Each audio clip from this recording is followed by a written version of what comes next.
Good afternoon, friends. Myself Jansari Kishore from Navkar Institute. Today, I will teach in Standard 10, chapter number 3, two stories about flying. The first story थी his first flight I have completed. Now, the second story, the name of the story, the black aeroplane. So first of all, I will tell you the explanation or I will tell you the summary of this story. यहाँ पर ये जो story है उसमें जो main character है pilot, ही was going to France to England. वो फ्रांस से इंग्लैंड जा रहा होता है अपने एक ओल्ड डेकोटा एरोप्लेन जिसका नंबर है DS-088। वो फ्रांस से निकल जाता है इंग्लैंड की ओर। बीच में पेरिस आता है तो सोचता है चलो पेरिस हूँ तो वहाँ पर जो वहाँ का कंट्रोल है उनको मैं क्या करूँ, फ़ोन करके इन्फॉर्म करूँ कि भी मुझे इंग्लैंड जाना है। तो अगर मैं कोई रॉन्ग रास्ते पे जा रहा हूँ तो मुझे क्या करेंगे, गाइड करेंगे। तो इस तरह से उन्होंने वहाँ पर फ़ोन लगाया, पेरिस कंट्रोल में बताया कि भाई ये डेकोटा DS-088 है और मैं इंग्लैंड जा रहा हूँ। तब जो वहाँ पर जो एक लेडी बैठी थी, सी इन्फॉर्म्ड हिम दैट आपको इंग्लैंड जाना है तो आपको 12 डिग्री वेस्ट की तरफ क्या करो, अपना जो प्लान है उसको क्या करो, मोड़ दो। ओके। और ये जो अपना पायलट था उसको बहुत ही जल्दी इंग्लैंड पहुंचना था और वहाँ जाकर इंग्लिश ब्रेकफास्ट करना था। ओके। तो ये सोच कर ही उसने सोचा था भाई जितना जल्दी हो सके मैं वहाँ पर पहुँच जाऊँ। अभी वो पेरिस से आगे निकल गया।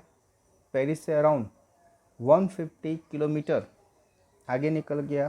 तब उसने देखा कि आगे जो स्टॉर्मी क्लाउड्स थे, बहुत ही अंधेरा था और बहुत ही बड़े क्लाउड्स थे। पहले उसने सोचा कि क्या करूं, ये जो क्लाउड थे वो माउंटेन की तरफ बड़े थे, मैं उसके ऊपर से भी फ्लाई करके नहीं जा सकता और अंदर से भी जा नहीं सकता क्योंकि अंदर से जाना बहुत ही रिस्की है और ऊपर से जाने का सोचता है या फिर साइड से अगर बहुत ही क्रॉस करके जाने का सोचता है तो उसके पास उतना फ्यूल भी नहीं था। फ्यूल की टंकी चेक की तो फ्यूल भी बहुत ही कम था।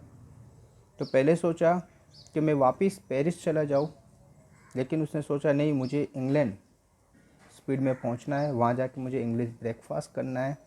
तो उसने सोचा ये रिस्क ले लेता हूँ और वो आगे बढ़ता है और वो जो बड़ा एक क्लाउड्स था वो उसके अंदर क्या होता है, एंटर हो जाता है।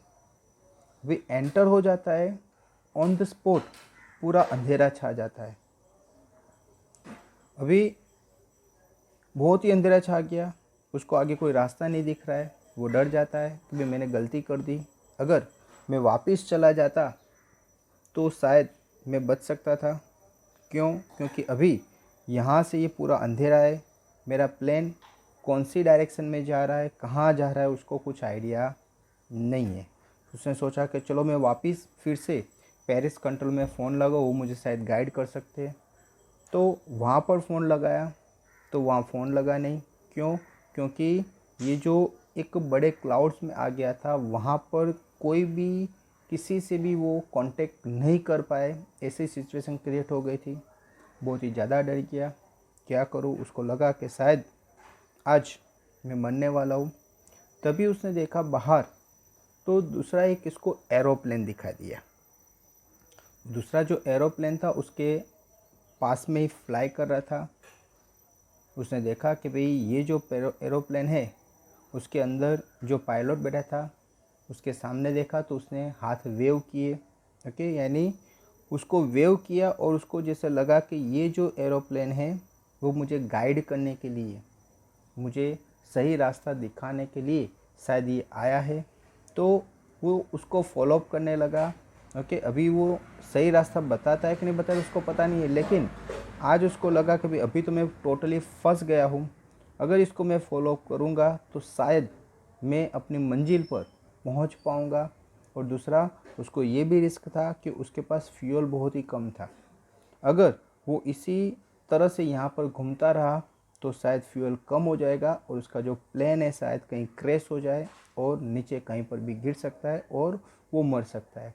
तो अभी ये जो उसको गाइड दे रहा था वो उसके पीछे पीछे क्या करने लगा, जाने लगा। वो जिस तरह से जहाँ पर भी मोड़ता था वो उसके पीछे पीछे उसको क्या करने लगा, फॉलोअप करने लगा। बहुत ही दूर तक वो फॉलोअप करता रहा करता रहा करता रहा। तो इस तरह से वो लास्ट में वो एक जगह से बाहर निकलता है, यानी वो क्लाउड्स में से बाहर निकल आ जाता है और वहाँ पर नीचे देखता है तो वहाँ पर एक रनवे था। वो बहुत ही खुश हो गया कि रनवे आ गया, यानी उसको अपनी मंजिल मिल गई।